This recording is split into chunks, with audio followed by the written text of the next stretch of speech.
If you've ever stared into a mirror for a little too long, you've probably felt that weird sensation. That feeling that something, or someone, is staring back at you from the other side. For most of us, it's just a trick of the light, our imagination playing games. But for a young woman named Elina Carter, that feeling wasn't just in her head. It became a living, breathing nightmare. Our story begins when Elina moves into a small, century-old apartment on a quiet little street. It was one of those places with character, you know, creaking floorboards, wallpaper that had turned a pale yellow over time, and that faint, musty smell of decades trapped in dust. The apartment came furnished, which was a huge plus, and in the bedroom there stood this tall, antique mirror. It had a dark, heavy wooden frame carved with these strange, swirling patterns.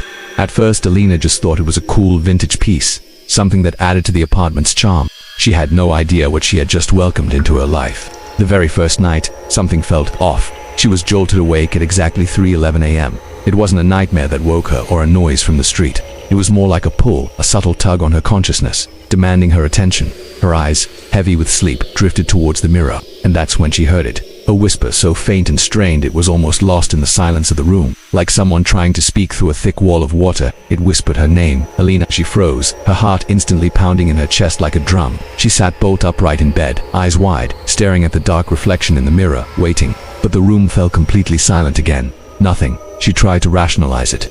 Maybe she was still half asleep, caught in that weird space between dream and reality. Maybe it was just her imagination running wild in a new, unfamiliar place. She eventually convinced herself it was nothing and fell back asleep. But the next night it happened again, the same time, 3:11 a.m. Only this time the whisper wasn't soft, it was clearer, closer. Elina, look at me. The voice was low and distorted, and it sounded like it was right next to her ear. She shot out of bed, her hand fumbling for the light switch. The room flooded with light, and she spun around to face the mirror. But what she saw made her blood run cold. It wasn't her own frightened reflection staring back at her. The surface of the mirror was completely fogged over, as if someone had leaned in close and breathed on the cold glass. But that was impossible. The room was freezing. With a trembling hand, she reached out and wiped the condensation away, and underneath the fog, she saw it. A second reflection. But it wasn't hers. It was a shadow, a dark, humanoid figure standing right where she should have been.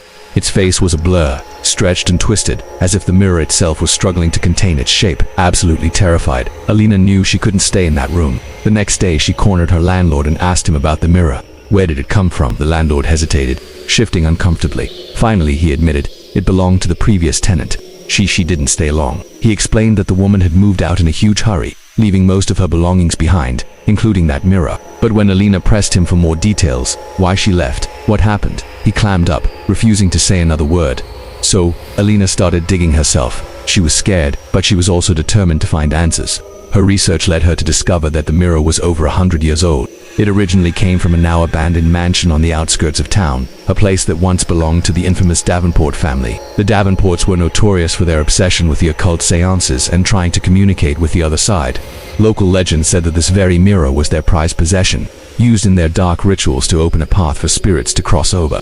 Some stories claimed the mirror worked perfectly. Other more sinister tales whispered that it worked too well and the path it opened was never closed. Elina had heard enough. She decided the mirror had to go, immediately. That night, she braced herself and went to move it out of her bedroom. But the second her fingers touched the cold, carved wooden frame, she felt it a low, humming vibration, almost like a faint heartbeat pulsing through the wood. And then the whisper returned, clearer and more desperate than ever before. Elina, don't leave me. She cried out and dropped the heavy mirror in shock. It fell forward, hitting the wooden floor with a heavy thud, but the glass didn't shatter.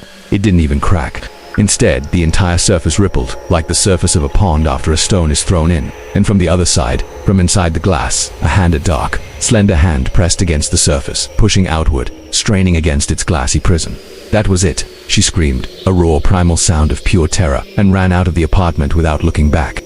Her neighbors found her moments later in the hallway, collapsed on the floor, shaking and sobbing uncontrollably. Trying to explain through her tears, there's someone in the mirror. Someone is trying to get out.